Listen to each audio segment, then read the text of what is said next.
Ülkeye girdim, ertesi gün soyuldum. Yani girdikten 24 saat dolmadan soydular beni, öyle söyleyeyim. Tabii ki canım, yani medyada o kadar yanlış gösteriyorlar ki öcü gibi gösteriyorlar. Onu ben de İran'ı. duydum, onun için özellikle soruyorum. İran benim hayatımda gördüğüm en güzel ülkelerden bir tanesi ve insanı en misafirperver Evet. insanlardan yani. Lübnan'da gözaltına alındım. Eyvah.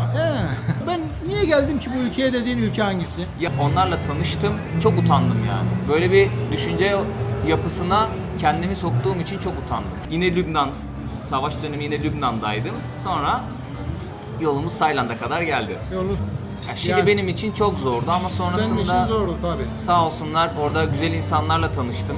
Santiago'ya, başkente döndükten sonra. Evet. Onlar biraz yardımcı oldu bana süreci toparlamamda. Tekrar bir Balkanlara dönüş yaptım. Hani seyahatimin başladığı, o sırt çantalı gezgin olarak başladığım noktaya bir dönmek istedim yıllar sonra. Peki gittiğin ülkelerde ya ben buraya keşke gelmeseydim, hani çekecek bir şey de bulamadım, ne yapayım ben burada dediğim bir ülke var mı? Ve YouTube hayatıma başladım Sırbistan'la. Hatta kanalımda da ilk videolar Sırbistan'da. Merhaba arkadaşlar. Bugün ünlü YouTuber Burak Durgun kardeşimizle beraberiz. Kendisiyle Tayland, Phuket'te karşılaştık. Kendisi 44 ülke gezmişti değil mi? 41 abi. 41 ülke gezmiş. Böyle sohbet ederken öğrendim ben de. Şimdi size onunla ilgili bilgileri aktarmak istiyorum ama kendi ağzından kendisi aktaracak. Bakalım YouTuber'lığa nasıl başlamış, hangi ülkeleri gezmiş, ilginç başına ne gibi olaylar gelmiş, hepsini kendisi anlatacak. Evet Burak kardeşim, sen kaç yıl önce YouTube'a başladın? Abi ben 4 yıl önce YouTube'a başladım. 5 Evet. senedir dünyayı geziyorum. Yani öncesinden de geziyordum da hadi sana bakayım daha Evet. samimi olur diye ekrana Tabii bakayım tabii, istediğin istedim. yere bak o zaman. Ha. Öğrenciyken gezmeye başladım da böyle çok şeydi. Sıkıntı yok abi, eyvallah. Öğrenciyken seyahat etmeye başladım da o zaman daha böyle bölük pörçük üniversite var. Bir geziyorum, bir üniversiteye dönüyorum. Mezun olduktan sonra böyle sırt çantamı alıp yola çıkmaya başladım. İşte 5 sene oldu, hala yollardayım. Beş yıl. İlk yola çıktığımda sokakta kolye bileklik satıyordum ben. YouTube kanalım yoktu. Evet. O şekilde geziyordum. Daha sonrasında işte pandemi araya girdi. Türkiye'ye dönmek zorunda kaldım. İşte birazcık çalıştım, para biriktirdim. Kamera aldım kendime. Dedim YouTube'da deneyeyim yani. Çünkü iyi bir YouTube izleyicisiydim eskiden. Gezginleri takip ediyordum. Dedim bir de ben deneyeyim bakayım şansımı, hani nasıl olacak.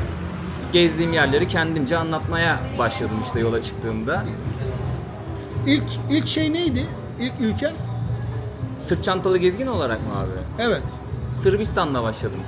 Sırbistan. İlk Sırbistan'a gittin. Tabii Sırbistan'la başladım. İşte Evet. 2 ay bir Balkan turu yaptım. Tabii onun öncesinde de geziyordum da böyle daha şeydi, dediğim gibi işte 10 gün geziyordum, üniversiteye dönüyordum. İşte bir ay geziyordum, üniversiteye dönüyordum, o şekilde.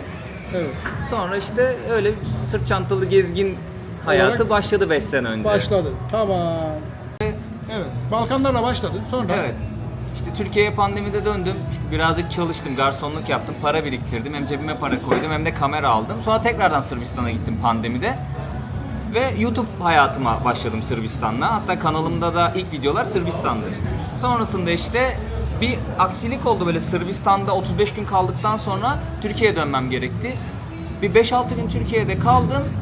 Hep hayalim olan İran'ın sınırını açtığını öğrendim. Arkadaşımla birlikte İran'a geçtim hemen. Daha sonrasında İran'da 3 ay seyahat ettim. Sonrasında Orta Asya'ya geçtim. Sonra Orta Doğu'ya geçtim, Lübnan'a. Daha sonrasında Türkiye'ye döndüm ve Güney Amerika'ya gittim. Böyle çantamı falan değiştirdim, daha büyük çanta aldım. İşte kamp ekipmanları falan vesaire, onların hepsini bir düzenledim. Güney Amerika'ya gittim. Güney Amerika'da 2 sene kaldım ben. Tam 740 gün ülkeye hiç dönmeden, eve hiç dönmeden. hangi ülke?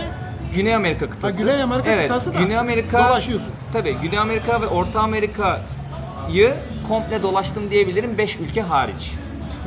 Meksika, Venezuela, Surinam, Guyana ve Fransız Guyana'sı hariç her yeri dolaştım.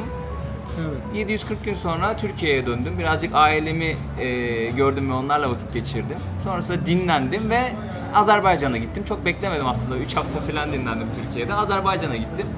Daha sonrasında bir Ürdün macerası var. Tekrar bir Balkanlara dönüş yaptım. Hani seyahatimin başladığı, o sırt çantalı gezgin olarak başladığım noktaya bir dönmek istedim yıllar sonra. Evet. Ondan sonra da biraz böyle Rusya'ydı vesaireydi. Yine Lübnan, savaş dönemi yine Lübnan'daydım. Sonra yolumuz Tayland'a kadar geldi. Yolunuz Tayland'a kadar geldi. Peki bu gezdiğin ülkelerde seni en çok yoran, bak en beğendin demiyorum. En çok yoran. En çok ya ben niye geldim ki bu ülkeye dediğin ülke hangisi? Ya aslında bunu söylemeyi çok istemezdim çünkü çok merak ettiğim bir ülkeydi ama Şili diyeceğim. Çünkü Şili'de ben soyuldum abi. Ülkeye girdim, ertesi gün soyuldum. Yani girdikten 24 saat dolmadan soydular beni. Öyle söyleyeyim ben. Yani sadece paran mı gitti? Pasaport? Her şey gitti. Her şey. Çanta Sadece gitti. telefonum ve banka kartım hariç, onlar cebimdeydi. Her şeyi çaldılar. Hatta ana haber bültenlerine çıktım. Hem Şili'de hem Türkiye'de. Öyle mi? Tabii. Orası bayağı bir yordu beni. Hem mental olarak hem maddi olarak. Yani çok yordu. Peki ne yaptın? Onlar çalınca nasıl bir yol buldun? Ya hatta görüntüleri de var. Video ATM'nin içinde bankanın içinde soyuyorlar. ATM kısmı var ya, para Evet, çekme kısmı. evet. Böyle 3-4 tane ATM var. İşte ben orada para çekmeye çalışıyorum. 3 kişi geliyor, tezgah yapıyor. Çantamı değiştiriyorlar, soyuyorlar beni. Allah Ben 10. Allah. saniye fark ediyorum. İşte çıkıyorum dışarı, çantam çalındı falan derken tabii yakalayamıyorum onları. O gün işte polise şikayet, ifade verme, işte sokaklarda gezdim, adamları aradım. Daha sonrasında işte kamera kayıtlarına ulaşmaya çalıştım derken o gün öyle geçti. Ertesi gün beni soyanlardan birini yakaladım. Sen yakaladın. Sokakta Polis yakaladım. yakalamadı Yok, yani. yok. Sen yakaladın. Polis işbirliği yapıyormuş zaten onlarla. Ben onu da öğrendim. Evet. Yakaladım, polise teslim ettim. Mahkeme süreci falan başladı derken ben hani orada artık eşyalarımın geri gelmeyeceğini öğrendim ve başkente gittim. Başkentte de yeniden bir pasaport çıkarma, biraz kendimi toplama sürecine Hayır şunu girdim. merak ediyorum. Yani şimdi senin her şeyin gittiğine göre cebinde de para kalmadı. Çok az, banka kartımda çok az para kalmıştı. Cebimde de hiç nakit yoktu. Yani şöyle söyleyeyim, 120-130 dolar gibi bir para kalmıştı bankada aşağı Bankada. yukarı. Tabii. Bankamatik de yanında. İşte banka kartım yanımda. Bir tek o şanslıydım. Telefonum ve banka kartımın yanımda olması benim seyahatime devam etmem anlamına geliyordu o an. Ben pes etmedim, devam ettim. Tabii ailem de çok destek oldu. Sağ Yani olsunlar. böyle şeylere de demek ki dikkat etmeli. Bankamatiğin önünde senin çantanı bir benzeriyle değiştiriyorlar. Kameranın önünde şu soydular. Ya kamera kayıtları var. Üçünün de Sen yüzü var o kamera ya. kayıtlarını alıp izleyebildin mi? Tabii polisten aldım. Polis aldı, izlediniz, değiştirildi. Tabii polis izletti bana kamera kaydını. Zaten ben ilk soyulduğumda tepkim şu oldu. Kamera kaydı var. Hani verin, yakalayalım çabuk bunları. Şöyle bir yerde soydular beni. Bir şehir var ve etrafı çöl. En az siz 4-5 saat araba sürmelisiniz ki başka şehre gidebilirsiniz. O 4-5 saat içerisinde yolu kapatabilir aslında polisler. Öyle önlemler alabiliyorlar ama evet. sonradan adamı ben yakaladıktan sonra mahkeme sürecine girdi. Ve işte oradaki biraz nüfuslu insanlarla tanıştım. Onlar bana şöyle söyledi. Bunlar polislerle çalışıyorlar. Yani maalesef bir şey yapamayız. Biz işin o raddesine kadar öğrenmiş olduk orada. O küçük bir kasaba mıydı orası? Kalama isminde küçük bir şehirdi orası. Ben Yani herkes herkesi tanıyordu yani. tabii de hırsızları da tanıyorlar bu arada. Tanıyor, ha. Yani ilk vukuatları değil ama ilk ben yakaladım onları, öyle söyleyeyim yani. Evet. Kimse hiç yeltenmemiş şu ana kadar. Ama bir şey alamadın. Hiçbir şey alamadım. Başka şehre gitti. Her şey gitti. Her şey gitti. İnanılmaz bir maddi manevi zarar verdi bana. O Ne işte- kadar gitti yani? Ya maddi olarak Maddi olarak. 10-12 bin dolar civarı bir maddi zararı oldu Aa. bana. Şöyle ama benim işte YouTube kanalım var. İşte videolar da çekiyorum ve o videolardan para kazanıyorum. Benim 30 videom stoktaydı ve onu çaldılar. Ve o Aa. 30 videonun aşağı yukarı bir geliri var. Onu hesapladım kafamda. Nakit para vardı. Telefon alacaktım.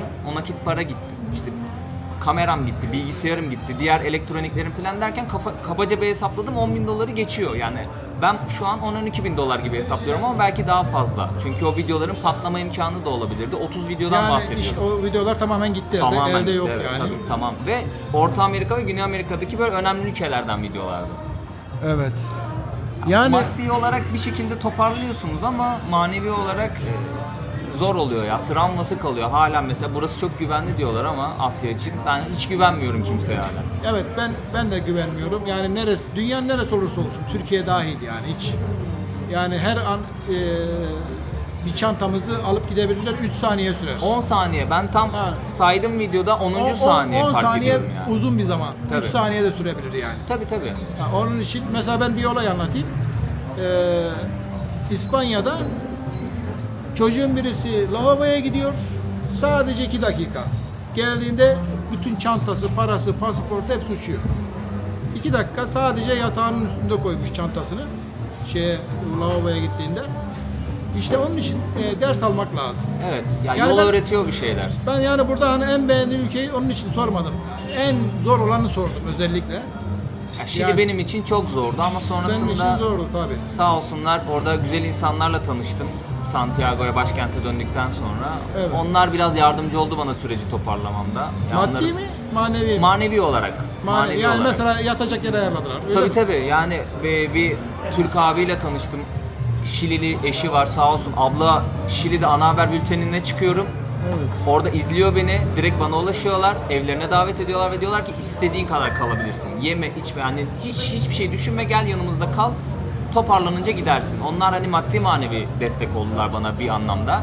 Onun dışında Şili'de tanıştığım bazı insanlar oralı veya oraya göçmen olarak gelen yabancı ülkelerden insanlar bana arkadaşlık ettiler, dostluk ettiler. Onların da manevi olarak bana çok büyük desteği oldu. Yani bunu bir çok kişi rahatlıkla hırsız diye söyleyebilirim. bütün ülkeyi kötülememek lazım. Yo, Bak tabii iyileri ki. de var yani, değil mi? Beni Yani- soyan da göçmenlerdi bu arada. Perulu göçmenler ki Ha. Peru benim dünya üzerindeki en sevdiğim ülkedir. Halen de öyledir. Yani işte olabiliyor Evet. böyle şeyler. Ya Şili'de olduğu Ya için iyi olay. insan var, kötü insan var. Ben asla milliyetten, ırktan veyahut da şeyden ayrım yapmıyorum yani. İyi insanla denk gelirsiniz, kötü insanla denk gelirsiniz. Olay bundan ibaret. Peki gittiğin ülkelerde ya ben buraya keşke gelmeseydim. Hani çekecek bir şey de bulamadım. Ne yapayım ben burada dediğim bir ülke var mı? Ya baktığınızda her ülkede bir şey var aslında. Var. Ama böyle beni en az tatmin eden Kosova diyebilirim bir noktada. Gerçi Kosova'da da Türklerle tanıştım. Oranın Türkleriyle tanıştım. Yani baktığınızda benim için güzel bir öğretici yanı var Kosova'nın.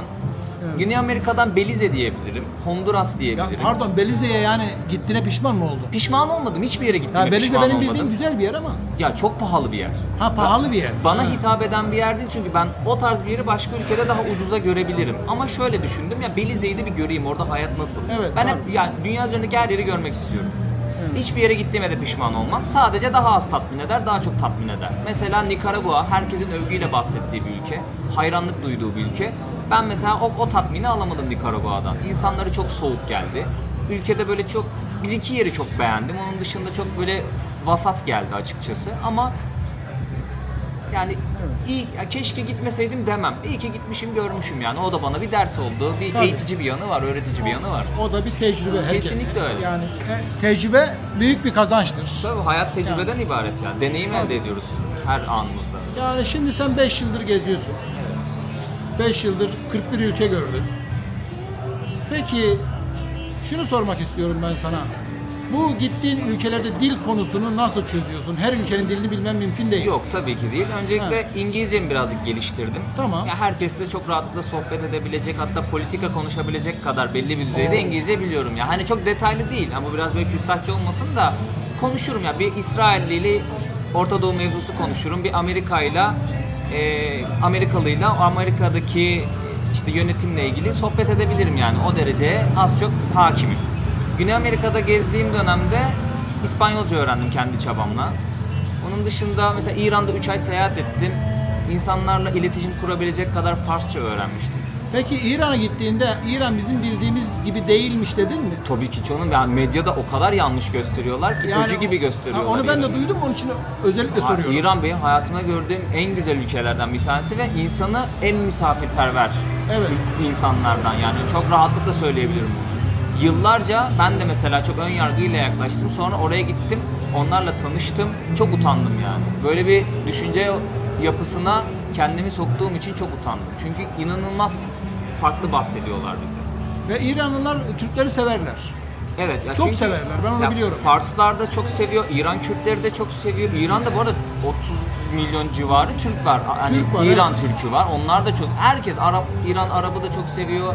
Yani farklı etnik kökenlerden insanlar yaşıyor İran'da ve ben birçok bölgesini gezdim. Her bölgesinde inanılmaz böyle misafirperverlikle karşılaştım. Hiç dilimizin uymadığı yerlerde bile inanılmaz misafirperverlikle karşılaştım.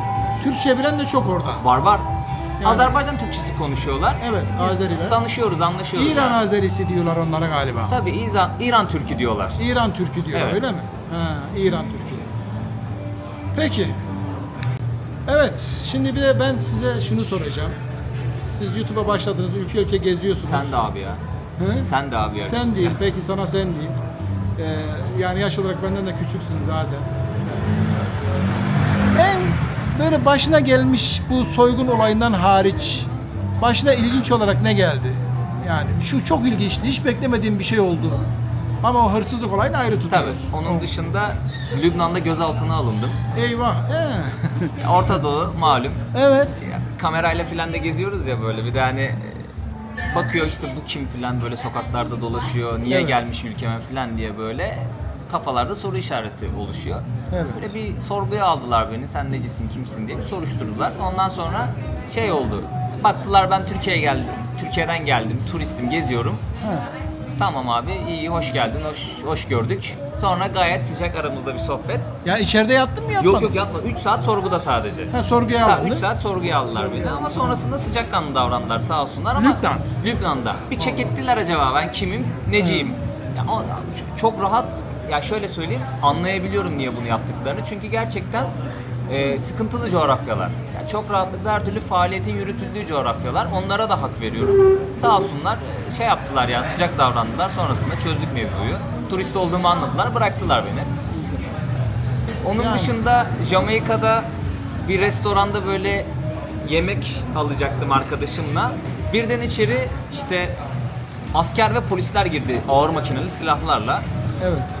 İşte keyif verici maddeleri satan bir tane çete liderinin ihbarını almışlar bu restoranda diye. Ama bizden başka kimse yok, loş ışık var. İhbarda şöyleymiş, bu adam mutfakta arkada saklanıyor. Birden böyle tim girdi içeri. Biz böyle arkadaşımla bakıyoruz, bunlar niye silahlı, biz neyin ortasında kaldık diye. O hemen şeyi yürüten, soruşturmayı yürüten asker geldi yanımıza. Dedi ki sakin olun, işte yemeğinizi almaya devam edin. Ufak böyle bir operasyon yürütüyoruz. Yemeğinizi aldıktan sonra dışarı çıkarsanız çok sevineceğiz. Tamam. Aldık yemeğimizi, çıktık dışarı. Ya, yolda olmak macera demek Ya aslında. tabii canım ya, hiç Yani. beklemezdim yani orada. Yani Çünkü sen de maceralara katılıyorsun. ya tabii yani o benim için çok ilginç bir deneyimdi ve yine Jamaika'dan güzel bir anı var benim için. Ben olimpiyatları çok severim ve 100 metre koşuyu şu ana kadar hep izlemişimdir. Yani kendim bildim bileli hiç kaçırmam, canlı izlerim. Ve benim en büyük hayran olduğum insanlar tabii herkes gibi Usain Bolt. Onun dışında Johan Black, Asafa Powell. Jamaika'nın böyle sprinter koşucularına ben hayranlık duyuyorum ve hep izlerim yarışlarını. İzledim yani şimdiye kadar. Benim Jamaikalı bir arkadaşım vardı. Onun erkek arkadaşı olimpik koşucu 100 metrede ve onların antrenman arkadaşı. Bir gün beni onlarla tanıştırdı. Usain Bolt Jamaika'da değildi. Onunla tanışma şansına erişemedim ama Asafa Powell evine davet etti. Onunla tanıştım. Ve Johan Black de antrenmanına davet etti. Onunla tanıştım. Hatta kanalda videoları da var. Sağ olsunlar, video da çektik beraber. O çok güzel bir an oldu mesela benim için. Bu yol sağladı bana ve insanlarla yolda arkadaş olmam sayesinde böyle hiç hayalini kuramayacağım, yıllarca televizyonda izleyip hayranlık duyduğum insanlarla tanışma onuruna da şerefine de nail oldum yani. Çok da güzel insanlar. Daha sonra da irtibat kuruyordursunuz. Yani bir haberleşmeniz var mı? Ya onlarla direkt haberleşmem yok ama benim çok yakın arkadaşım Jamaikalı. Onun erkek arkadaşı da tabii artık biz bayağı yakın, samimi dost olduk. Onunla irtibat kuruyorum. Hatta antrenmanını falan da çok gidip izledim. O sürekli tabii onlarla iletişim halinde çünkü arkadaşı. Peki. Peki senin yeni yola çıkacak arkadaşlara tavsiyen ne olur? Yani bugün gençler gezmeyi çok seviyor. İmkan bulanlar geziyor. Yani onlara neler önerirsin? Ya öncelikle bu olaya nasıl bakıyorlar? Yani seyahat etmek için mi yola çıkacaklar yoksa sosyal medyada bir üğüne sahip olayım, sosyal medyadan bir gelir elde edeyim mantığıyla mı yola çıkacaklar? Önce buna karar versinler. Evet. Eğer seyahat etme mantığıyla yola çıkıyorlarsa kendilerine bir gelir elde edecek. Aslında ikisi için de bu geçerli. Ya yolda siz gezerken sürekli bir gelire ihtiyacınız var çünkü seyahat etmek masraflı bir şey. Evet. Sürekli yoldayken bir para kazanıyor olmanız lazım. Önce bunu bir oturtmaları gerekiyor. Eğer sosyal medyadan para kazanma mantığıyla ilerleyeceklerse dikkat çekici şeyler yapmaları gerekecek. Ama yok ben sosyal medyadan para kazanmasam da olur. İşte farklı şeylerden para kazanayım ama yolda olayım diyorlarsa onun şeyi başka. Ama her şartta yolda onları götürecek kadar bir paraya ihtiyaçları var. Artık parasız gezmek İmkansız. ya uçak fiyatları malum, konaklama fiyatları malum, yeme içme malum. Hadi işte gönüllü çalışırsın, işte kendin yemek pişirirsin, otostop çekersin vesaire ama bir süreden sonra yoruyor insanı. Sen hiç gönüllü çalıştın mı peki? Ya gönüllü hiçbir yerde çalışmadım. Ya aslında kısmen çalıştım, kısmen çalışmadım gibi diyebilirim. Ama öyle kafamdaki gibi bir gönüllü iş yapmadım şimdiye kadar. Kovaladım. Güney Amerika'da çok üstüne düştüm bunun ama hiç fırsat olmadı. Peki şimdi tekrar gitmek istediğin ülke hangisi? Peru. Direkt Peru'ya gitmek, Peru, yeniden abi. gitmek. Bir defa mı gittin Peru'ya? 4 kere gittim.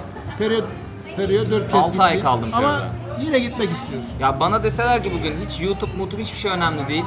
Evet. Nereye gitmek istiyorsun? Ben derim ki bu akşam uçak bileti alın Peru'ya gideceğim ben. Peki Hiç- ne var Peru'da seni bu kadar çeken? Ya Peru'da bir kere her şey var. Amazonlar var. Çöl var. Dağ var. Ant dağları.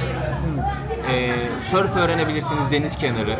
Yemek kültürü güzel. İnsanları sıcakkanlı. Kültür olarak İnka kültürünün medeniyetinin başkenti orada Cusco. Evet. Keçova halkı, Aymara halkı, yani Peru'nun kendi bir yapısı, kültürü var. O Ant Dağları'nın bir büyüsü var. Gerçekten Amazonlara gidiyorsunuz, onun ayrı bir büyüsü var. İşte çöle gidiyorsunuz, onun ayrı bir büyüsü var.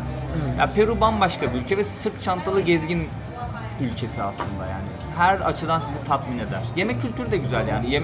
Aç kalmazsınız. Yemekleri Peru'da. bize uyuyor mu? Bence aç kalmazsınız ya. Şimdi benim gezdiğim ülkelerde benim en çok zorlandığım konu yemek.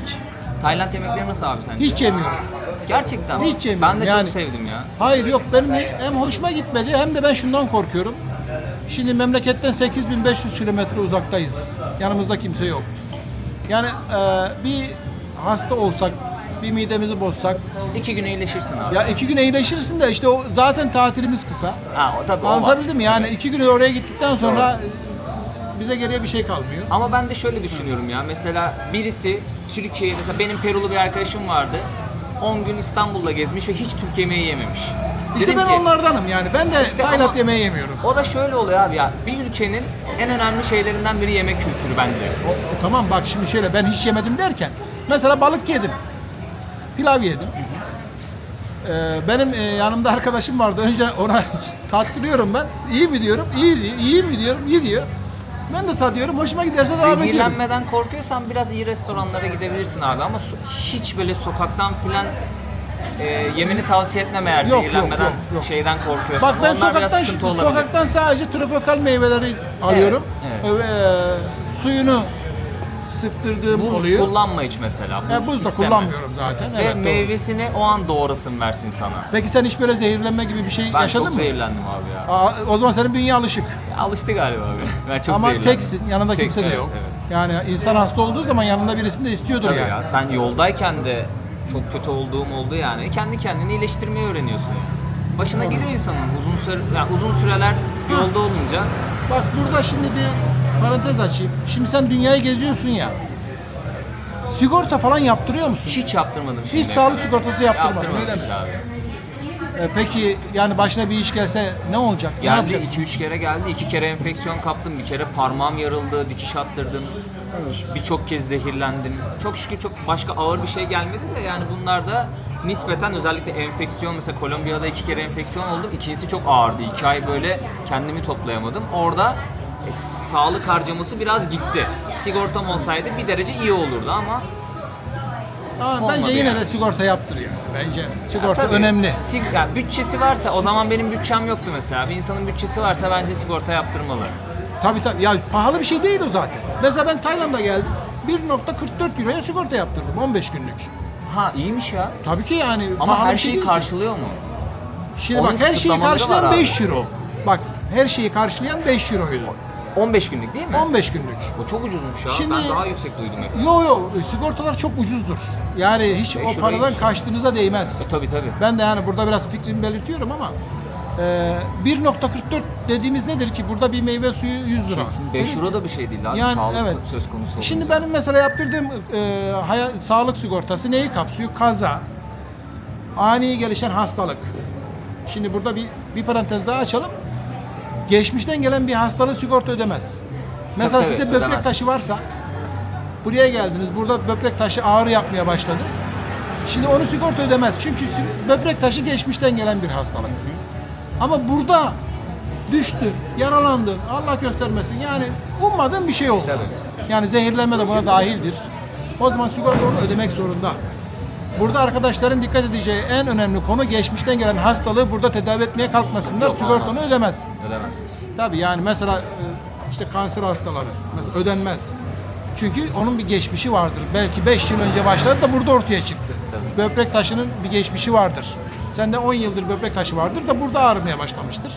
Onu sigortalar ödemiyor. Bunu da izleyen arkadaşlara bir kısa bilgi olarak verelim. Tabii çok yani. önemli bir nokta abi. Evet, Çok yani önemli bir nokta. paradan kaçmasınlar.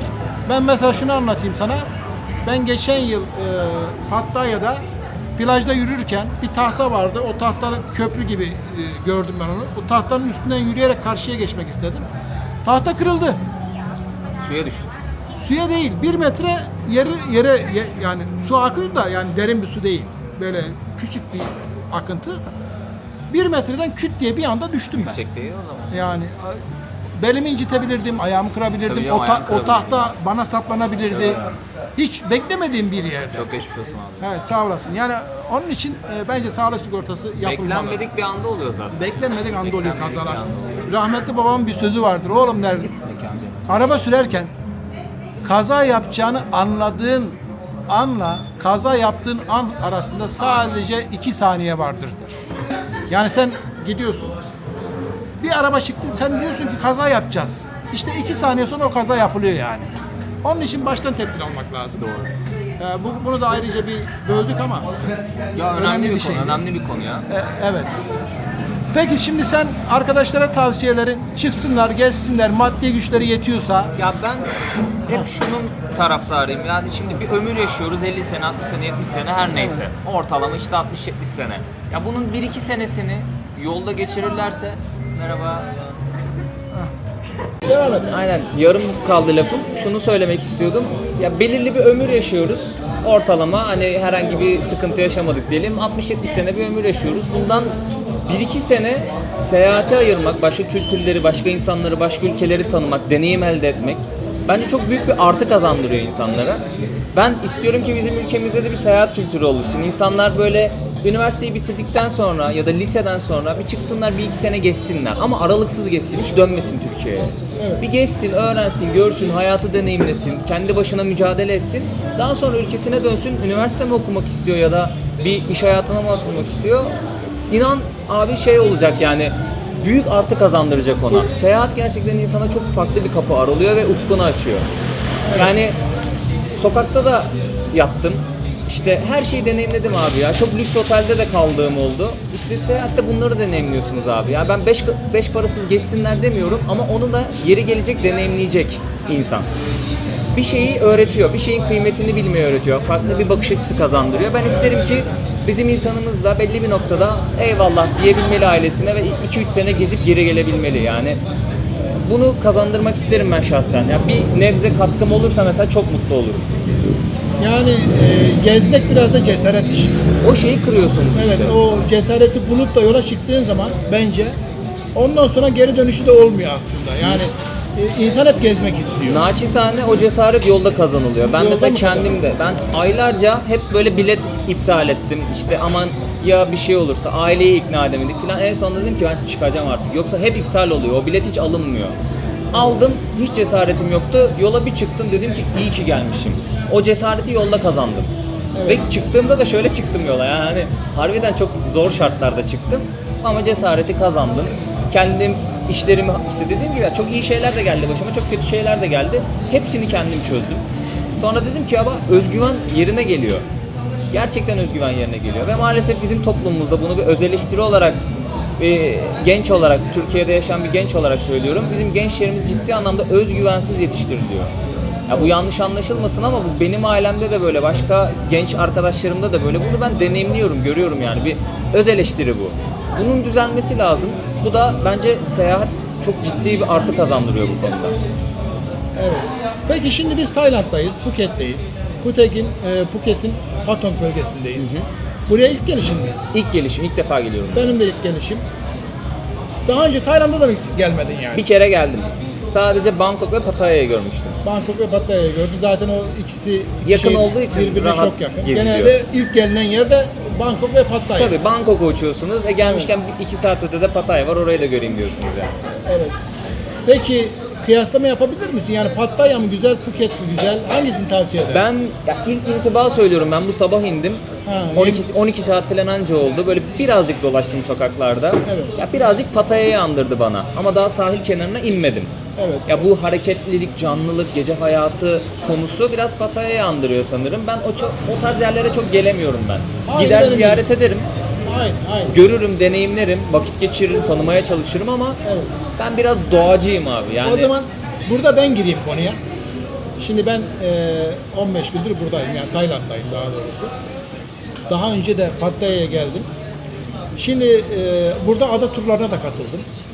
James Bond adasına gittik, PAP'ye gittik, 5-6 hangisini ada gezdik. önerirsin?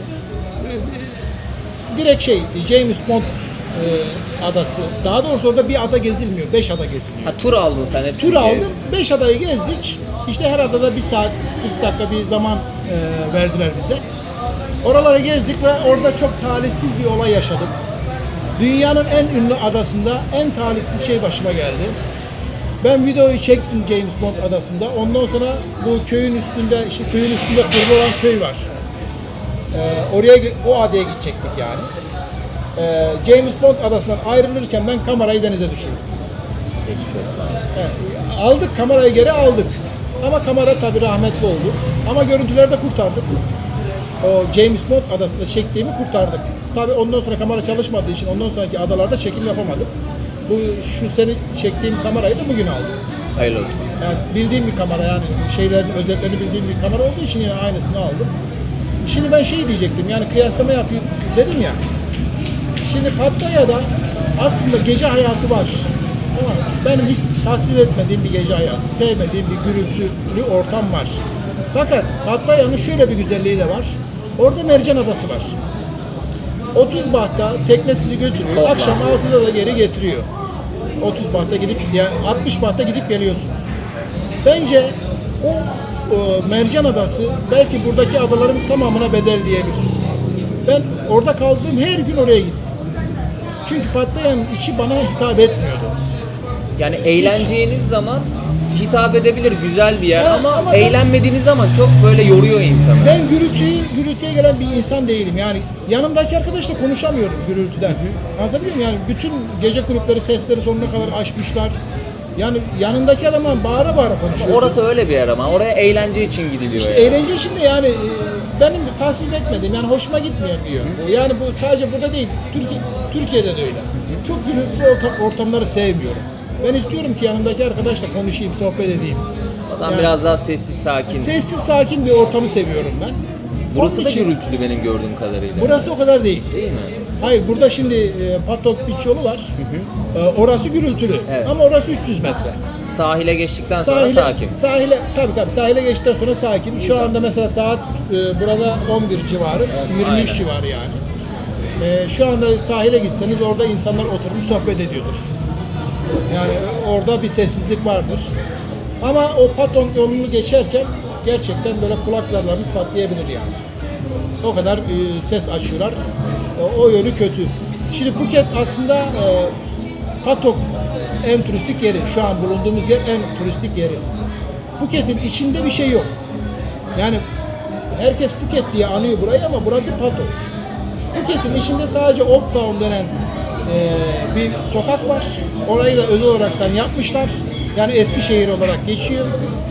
300 metrelik bir sokak. İşte renkli evler var. Orada satıcılar var, restoranlar var. İşte onun harici gerçekten bir şey yok yani. Önerir misin peki orayı ziyaret Kesin. etmeyi? O Yani sokak gidip görülse değer mi? son ihtimal. Yani artık gezecek yer kalmaz, oraya git derim ben. Tamam. Ama gezecek yer varken oraya zaman ayırıp da bir Ya günü buranın öldürme. sahilleri güzel diye duydum ben. İşte Karen Beach, Patong, Tabii, başka. onlar güzel. Tabii adalardan ziyade herkes adalara gitmek için buraya Hayır geliyor bak, da. buradaki mesela Patong Beach var. Çok güzel. Yaklaşık 2,5-3 kilometre uzunluğunda. Suyu nasıl? Tertemiz. Güzel. Şimdi özellikle saat 4'ten sonra gitmeni tavsiye ederim. Tabii güneş çok yakıyor Evet, insanı. 4'ten sonra git, su çekiliyor. Şimdi buradaki olaylardan biri de şu. Sabah saatlerinde su çok yükseliyor, yaklaşık 50 metre içeriye giriyor. Öğleden sonra çekilmeye başlıyor, 50 metre denize doğru çekiliyor. İşte o denize çekildikten sonraki ortam çok mükemmel. Böyle helva gibi, un gibi kum bırakıyor geride. O kumda böyle çıplak ayakla yürümek, sadece yürümek bile size iyi gelir. Şey de öyle, Caron Beach de öyle. Orası da güzel diyorlar. Ama adalarda yüzmek yasak. Aa, Tabii yani şöyle, her adada değil. Ben 2 tura katıldım. Her 2 turda da son ada yüzme adamızdı. Anlatabildim yani mesela James Bond'a gittiğiniz zaman kesinlikle yüzemezsiniz. sadece fotoğraf çekeceksin, Sadece göreceksin. fotoğraf çekilir. Efendim orada bir 30-40 dakika orayı gezersiniz. Çok küçük bir yer. Yani o kadar küçük bir ada ki sadece o bir kesik kaya var. O kesik kayanın önünde fotoğraf çektiğinde Filmden dolayı meşhur orası da yani o. efendim Filmden dolayı meşhur orası da. Evet, o filmden dolayı. Ondan önce uğranan bir ada var. Bak orası şöyle çok güzel. Orada sizi kanolara bindiriyorlar. Bir görevli kürek çekiyor. Tura dahil o zaman. O tura dahil. O kanoyla böyle çok dar kireç kayalarının arasından geçiyorsunuz, altından geçiyorsunuz. O muhteşem. Ben onları çektim. Onları şu an elimde. Onları da yayınlarım. Ama bana şimdi desen ki Patron'la mı yeniden gitmek istersin, Phuket'e mi desen ben yani kararsız kalsam da Phuket derim. Bak orada bir tane ada var. Çok güzel. Harika. Burada 15 tane ada var. İşte onun için burayı tercih ederim. Yani gezecek yer çok olduğu için. Ha, Pattaya mı Phuket mi? Phuket'i tercih ediyorsun değil mi Phuket abi? tercih ederim. Ha, Patong dedin de o karıştı Patong ona. mu dedim pardon. Evet, kafa Pattaya, karıştı. Pattaya diyecektim pardon. Orada bir şey, ya küçük adalar var, bir de işte Kohlan Adası var, Mercan Adası Kohlan var. Adası. Evet zaten iş görülecek yer Kohlan Adası. Evet, güzel bir yer orası da. Evet. Burak kardeş, senin başka söyleyeceğin artık tavsiyelerin, tecrübelerin veya aklında olan, bunu da söyleseydim dediğin bir şey varsa Ya ben alalım. isterim ki bizim insanımız da gezsin, dolaşsın. Ama bazen şunu görüyorum, bu üzülerek söylüyorum. Ben her ülkenin insanının nasıl hareket ettiğine bakıyorum böyle. İşte İngiliz olsun, Alman olsun, Fransız olsun çok milletten insanla tanışıyorum. Evet. Ya bazen böyle şeyi fark ediyorum, yani bizim insanımızın kendi ülkemizde yapmayacağımız hareketi yurt dışında yapıyoruz. Böyle bazı saygısızlıklarla falan karşılaşıyorum. Onlara bence dikkat ederlerse çok iyi olur. Çünkü hani bir temsiliyet var ya burada. Hani Tabii. sonra bakıyor diyor ki ya bak ya Türk turistler şunu çok yapıyor. Aman Türkler gelince böyle birazcık illallah ediyorlar diyeyim yani. Yani Onunla karşılaştığım oldu ne yazık ki. Bunu da bir öz eleştiri olarak şey yapıyorum. Evet. Keza mesela ben böyle yerel halkla çok samimi olurum. Giderim, sohbet ederim, tanışırım, eş dost, arkadaş edinirim ve onlardan yorumları alıyorum. Hani Evet. hangi ülkenin turisti geldiğinde mutlu oluyorsunuz? Kim daha saygılı, kim daha saygısız? Böyle sohbet ediyoruz. Evet. Yani isterim ki böyle bizim ülkemizin, bizim coğrafyamızın insanından da güzel bahsetsinler. Ben naçizane bunu da bir Yani gittiğimiz- genç kardeşiniz olarak söylemek istedim, hatırlatmak istedim yani. Gittiğimiz ülkelerin kanunlarına saygılı olacağız. Kültürüne, kanununa, İnançlarına. insanına, kesinlikle inancına saygılı olmak zorundayız. Tabii. Çünkü biz burada misafiriz. Bizim ülkemize misafir nasıl geliyorsa, saygılı Evet. oluyorsa, biz onu ağırlıyorsak, biz de burada misafiriz, onlar da bizi ağırlıyor gibi Yani düşünebiliriz onların yani. katedraline girdiğimiz zaman Kesinlikle öyle. yani bir saygısızlık yapmayacağız. Mesela Tayland için söylüyorum. Her dükkanın, iş yerinin önünde bir tanrı var. Görmüştürsünüz. Tabii. Yani küçük büyük adam iş yeri açıyor, bir tanrı yapıyor iş yerine. Koyuyor kapının önüne. Şimdi sen oraya gidip de bu ne kardeşim buna da inanılır mı dersen büyük yanlış. Evet. Ve büyük de suçtur. Bak onu da söyleyeyim. Bu arada evet burada çok büyük inanca ve kraliyet ailesine Evet. en ufak bir saygısızlıkta çok ciddi yıllarda hapis yatabileceğinizi söylüyorlar. Evet. Dikkat edilmesi gerekiyor. Yani ben mesela çekim yapıyorum sokaklarda, çok görüyorum o küçük küçük tanrılardan, kralın resimlerinden. Yani orada ya bu tanrı da nedir ki, niye buraya koymuşlar efendim, buna da iman edilir mi falan demek çok yanlış. Bize mantıklı gelmiyor olabilir. Evet, Bizim hatta- büyüdüğümüz kültür farklı, bu kültür bambaşka. Onlar o Saygı kadar duymak inanıyorlar gerekir. ki tanrıların önüne yemek koyuyorlar her gün. Ben onu da öğrendim. O bir inanç, bir ritüel İnanç, aslında. ritüel, evet. Ve şöyle bir durum var. Ben onu Bangkok'ta kaldığım hostelin karşısında bir ara sokakta kaldım. Ben bir çift yaşıyordu. Onlarla biraz samimi olduk böyle. Onlar bir masa hazırlamıştı ve masaya yemek koymuştu, içecek koymuştu, mumlar yakmışlardı. Böyle biraz sohbet ettik. Sordum ya, dedim ki ben karnım açsa, susadıysam orada bir Buda heykeli var. Onun önündeki yemeği alabilir miyim ya da suyu alabilir miyim? Bu saygısızlık olur mu dedi. Asla saygısızlık olmaz dedi. Yani alıp yiyebilirsin, suyu içebilirsin çünkü hani biz onların yiyemeyeceğini biliyoruz. Bu sadece bizim inancımız. dua etmek amacıyla bunu yapıyoruz ama ihtiyaç sahibi birisi, canı isteyen birisi alıp onu yiyebilir. O suyu içebilir, o işte gazozu içebilir. Hiçbir saygısızlık yok Bak demişti. ben bunu bilmiyordum. Ama tabii ki sizin de saygısızlık yapmamanız gerekir onlara karşı. Mesela rahiplerden yemek isterseniz bir tapınağa gittiğinizde, bir su isterseniz emin olun paylaşacaklardır sizde. Evet. Burada özellikle din adamlarına da çok büyük saygı var. Tabii ve çok sıcakkanlılar. Evet, Çok mesela ben sıcakkanlı, çok yardımseverler. Bangkok'tan buraya geldiğim uçakta bir din adamı vardı. Ona en ön koltuğu verdiler. Özel hizmet gösterildi, özel saygı gösterildi ona. O dikkatimi çekti. Yani din adamlarına müthiş bir saygı var burada. Sonuç olaraktan dünyayı gezmek güzeldir. Çok güzel. Öğrenmek güzeldir. Ben şuna inanıyorum ki arkadaşlar, gezmek kadar insanın bilgisini, kültürünü ve zekasını arttıran başka bir şey yok. Yani kütüphanelerce kitap okusanız belki bir kişinin bir Güney Amerika'ya gitmesi kadar bilgi edinemiyorsunuz. Gidip gördüğünüz zaman, onu yaşadığınız zaman o bilgi daha kalıcı oluyor. Öyle değil mi? Sen Güney Amerika'yı gezdin mesela. Evet. Yani oradaki tecrübeler sana çok bir değer kattı.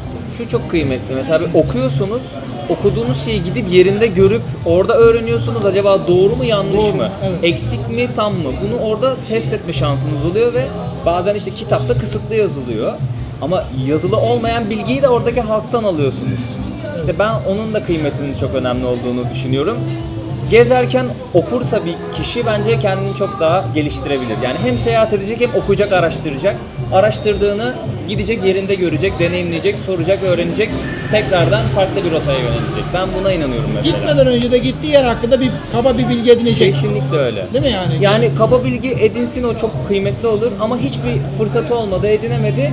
Vardı, ayak bastığı andan itibaren oranın insanına sorarsa, araştırırsa, okumaya başlarsa gezdiği andan itibaren çok daha fazla şey öğrenir ve kalıcı olur.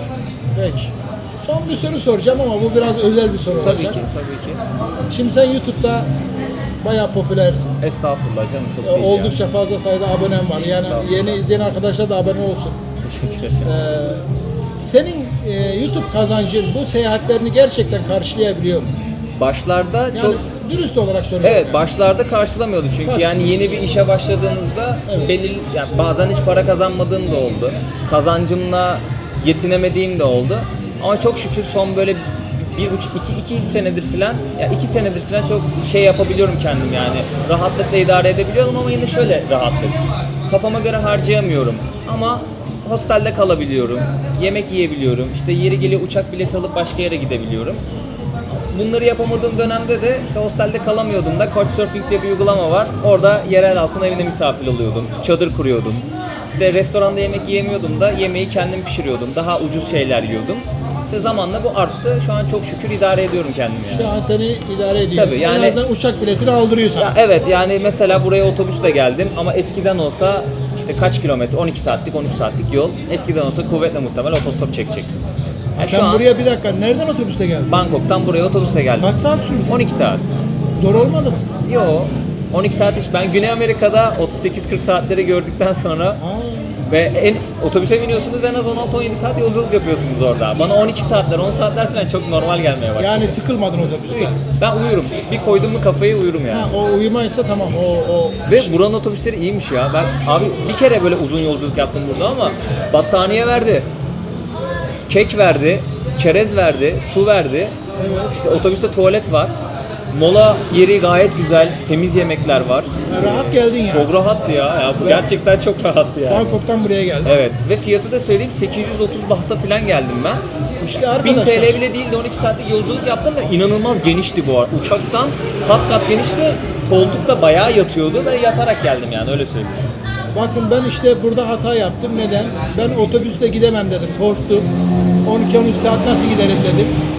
Şimdi sen 800 liraya geldin buraya. Ben 3500 liraya geldim. Yani aramızdaki 100 fark dolar işte evet. bu yani. 4 katı. İşte dünyayı gezmenin püf noktası da bu. Bazı şeylerden kısmak lazım. Mecbur. Değil mi yani? Bunu öğreniyorsunuz abi ya. Bu- Mecbursun abi, bunu öğreniyorsun. Yani öyle ben her yere uçakla gideyim dediğin zaman her yerde gezemiyorsun. Her şeyin bir bedeli var. Mesela ben 19 ülkeye gittim. Sen 41 ülkeye gittin. Ben her yere uçakla gittim. Belki sen çoğuna otobüsle Ben gittin. hep kara sınırı varsa hep kara sınırı Hep kullanıyorum. kara sınırından gittin yani. İşte onlar bir tasarruf yani Tabii. yorucu da olsa onu Evet. göze almak lazım. Tabii. Yani Yolda işte- çıkacak olan zorluklara katlanmak lazım. Doğru tabii ki. Yani. Peki çok teşekkür ediyorum. Ben teşekkür ederim abi. Çok memnun oldum tanıştığıma. Ben de çok memnun oldum. Bizim Başarılar diliyorum YouTube Vallahi kariyerinde. Şimdi ben kanalı çaldırdım arkadaşlar. Geçmiş Bunu da olsun söyleyeyim. tekrardan. Evet. Hintli korsanlar benim kanalı çaldı. Benim kanal üstünden kripto para reklamı yaptılar. YouTube'da benim kanalı kökten kapattı. Şimdi sıfırdan bir kanal açacağız ve kanalımızın ismi dahi belli değil şu anda. Lütfen abone olup destek olursanız. Evet. Yani gerçekten. Tekrardan abimiz ilk olarak 10.000, hedefin yine 10.000 abone, sonra inşallah 100 Yani binler evet, olur. 10.000 abonemiz maalesef gitti. Kanal kapandığı için.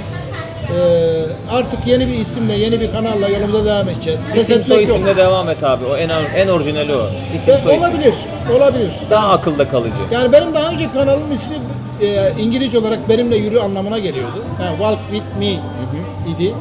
O kanal da tutmuştu yani. Fakat işte böyle bir talihsizlik yaşadık. Sonra kanalımız kapandı. Yapacak bir şey yok. Umarım bir daha başına gelmez. Sağlık Kimsenin olsun. başına Ya gelmez. bundan sonra biraz daha dikkatli olmak lazım. YouTuber arkadaşlara da söylüyorum. Bilmediğiniz linklere tıklamayın. Bilmediğiniz programları yüklemeyin. Çünkü benim hatam o oldu. Bu da bize bir ders oldu. İşte her şeyde bir ders alacağız, bir tecrübe edineceğiz. Çok teşekkür ediyorum. Ben teşekkür ederim abi. İzleyen arkadaşlara da çok teşekkür ediyorum. Teşekkürler buraya kadar izledilerse izleyenler varsa. aklımıza gelen tüm soruları sormaya çalıştık. Umarım bir eksiğimiz kalmamıştır. Teşekkürler herkese. Ben teşekkür ederim abi.